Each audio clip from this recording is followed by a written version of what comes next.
Hi, this is Smita, a personal empowerment life coach and an executive coach.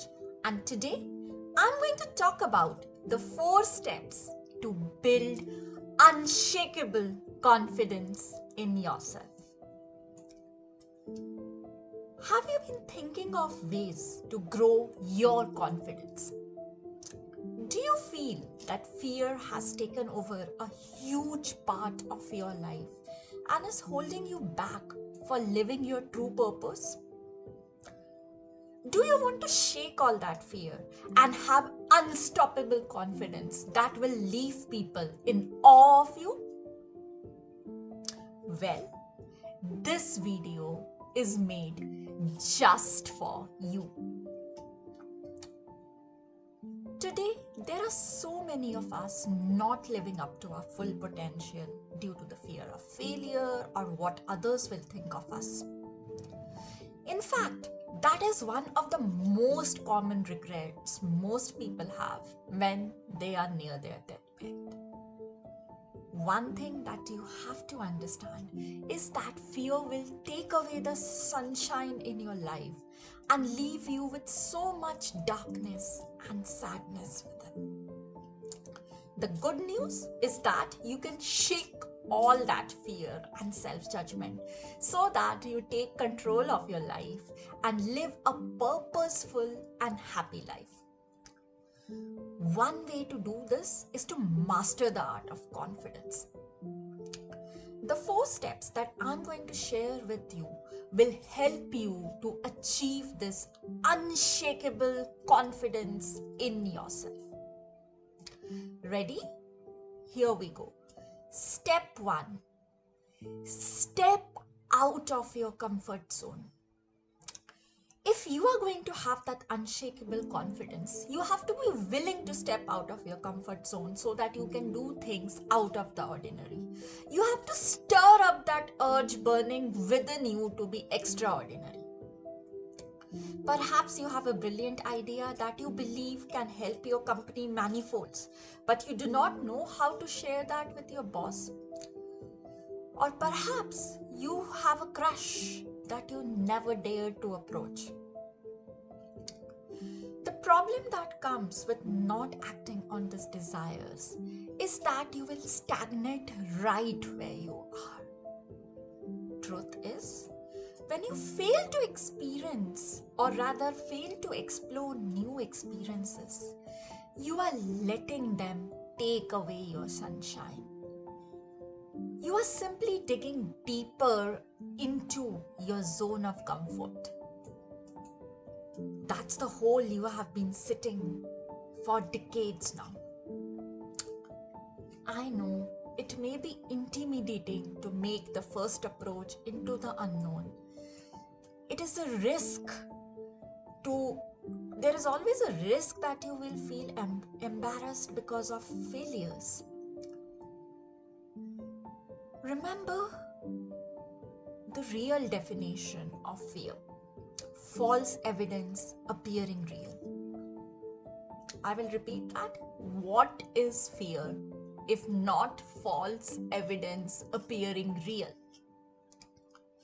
Ask yourself, what is the worst that could happen? Oftentimes, you may be just overthinking. Stepping out of your comfort zone can be very daunting, but it is important if you wish to fulfill your life's purpose and build that unshakable confidence. This could be the way you can finally prove to yourself that you can achieve anything you set your mind to, and you really can. After all, what is the worst that can happen? You can share your ideas with your boss and steer the company to success, or your boss simply turns your ideas down. You could ask that girl or boy out and they could say either yes or no. You also get your answer without wasting too much time guessing. Either way, it is a win-win situation. Remember, your key to unshakable confidence starts with you. Challenge yourself Promise yourself that you are going to do something out of the ordinary every day and see how that grows your confidence. Are you willing to make that promise to yourself? Step 2. Know what you really want. Do you know that people with unshakable confidence are often very decisive? One thing that is pretty admirable with successful people is that they do not take too much time trying to make small decisions. They simply do not overanalyze things. They do not spend much time going over the same thing again and again. The reason why they can make fast decisions is because they already know their big picture, the ultimate outcome they are striving for. So be clear of what you want. And again, the question comes, how can you define what you want? The first step to do that is to define your values. According to Tony Robbins, the eminent author and life strategist who I admire a lot, there are two major distinct values, end values and means values. These two types of values are linked to the emotional state you desire. Happiness, sense of security, fulfillment, among others. Means values simply refer to ways in which you can trigger the emotion you desire. A very good example of that is money, which often serves as a mean, not an end.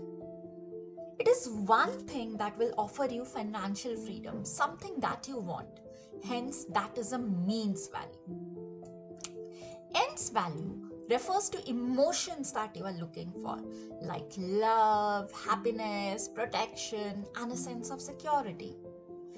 They are simply the things that your means values offer. This is what means values lead to. For instance, the money will give you security and financial stability. So money is the means value and security and financial stability is the ends value.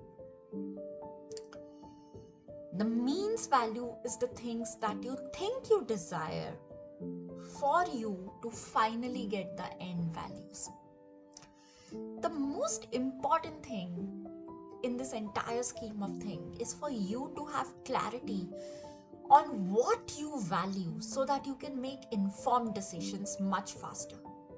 This in turn will give you a strong sense of identity, and that is where you draw everlasting confidence from. You have to be in control of your life and not the other way around. You can't let others control you. One way to do that, to take control of your life, is ensuring that you define your end values. You can start by dedicating at least an hour or two each week to write down what your end values are. To get there, start by stating what your values are, what you would like to hone to get to your dream life. Most of us tend to lose our confidence when we get too entangled to achieve our means values. It is time that we focus on ourselves, focus on what we really want. Some of the questions that might help you put things into perspective and define what your end values are include: what are some of the things that matters most to me in my life?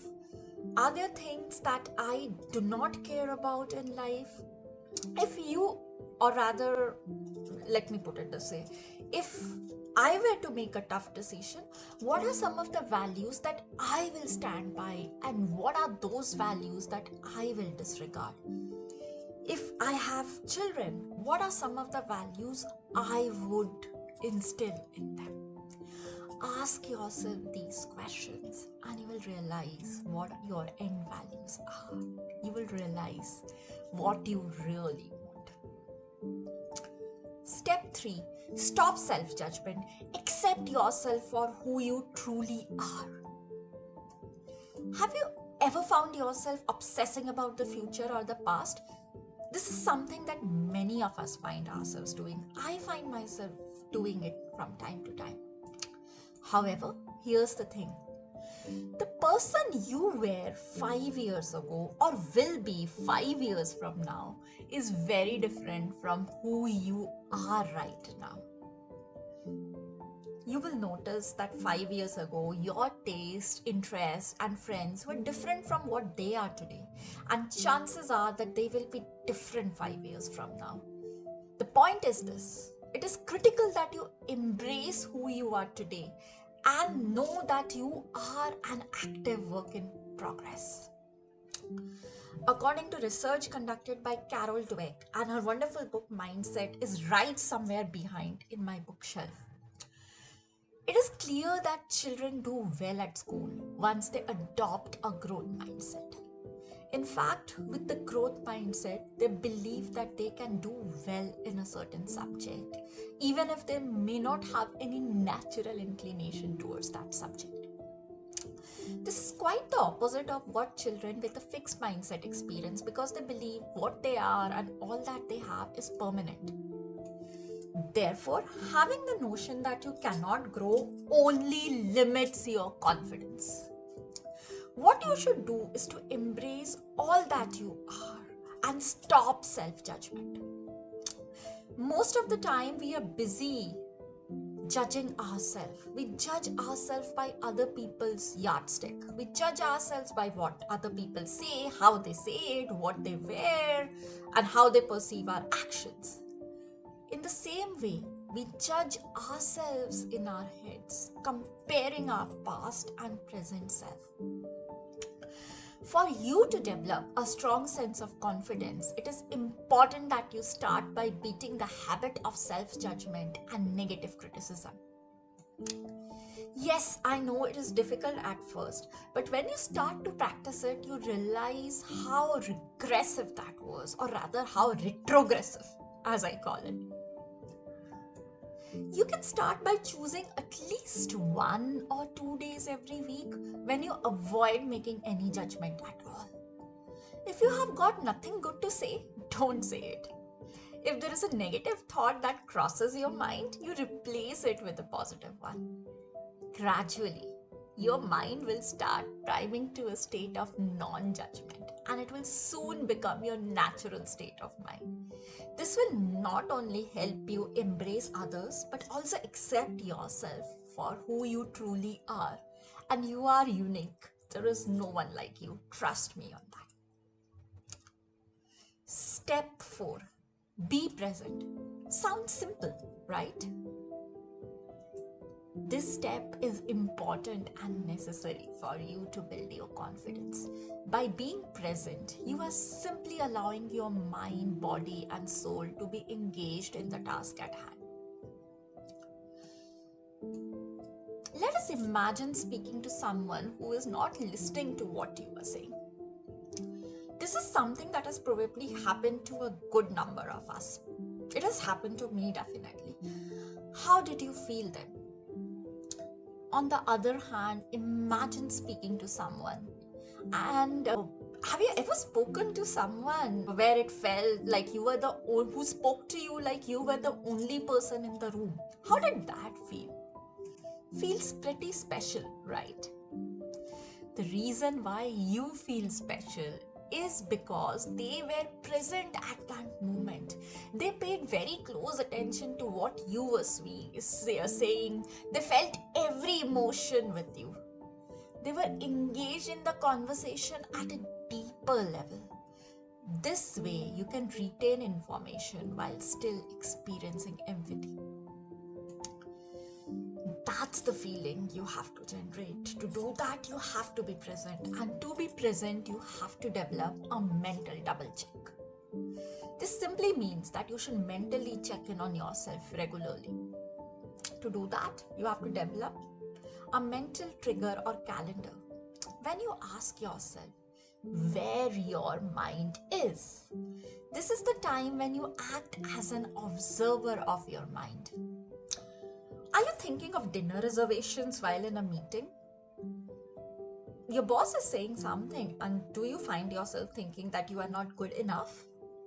To call yourself out of these negative thoughts, means that you have to mentally check in on yourself very often. Once you have the answer to your question, take in a deep breath and bring back your focus on your most important things. The most important moment is now. The past is gone and no one can predict the future. Therefore, the most important moment is the present. It is now. Be present. So, those were the 4 steps to build unshakable confidence.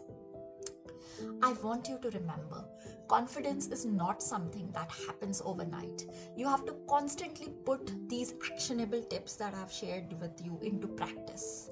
It will take months.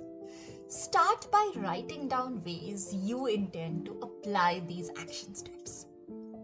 This way, you know exactly how it would be like to take action towards your goals.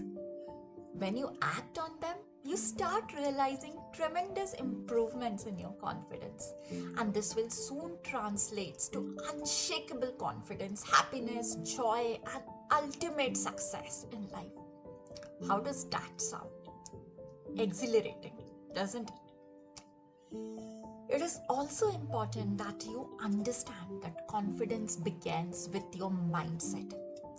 It helps to think of confidence as that character that ebbs and flows from you. With the 4 actionable tips that I have discussed with you here in this video, you will be able to build that unshakable confidence that is long lasting. Here's to the confident you. That was all for today, friends. If you liked what you saw in the video, do share it in your network and drop me a comment. I'll see you next time with another subject. Until then, bye bye.